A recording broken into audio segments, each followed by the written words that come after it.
vai, meu amigo. Olha isso aí. Olha aí, rapaz. Deixa você sair fora. Fica comigo, presta atenção.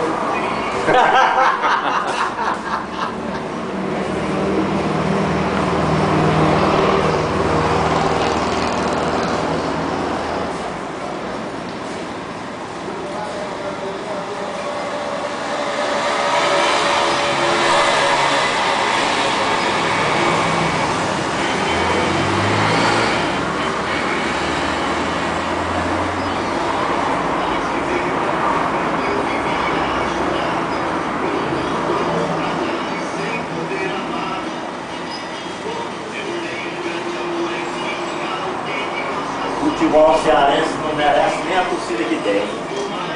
Essa que é a história bem correta. Hein?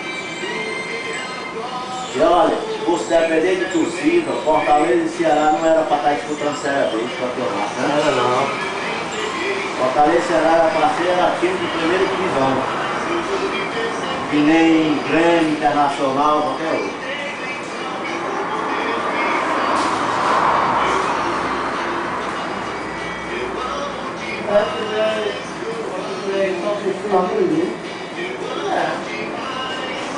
Tem estrutura, já se Fortaleza cair, Fortaleza cai não.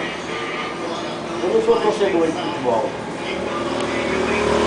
Mas se jogar Fortaleza aqui de fora, dá a resposta de Fortaleza. Se jogar Ceará, eu gosto de Ceará. Né? Se jogar qualquer time que eu gosto de Ceará. Eu sou torcedor assim, não sou torcedor do time. Efetivo, é coisa velha. Você tem vezes que não vai, porque não presta. O time desse no Ceará começa a competição, termina se dá uma partida fora.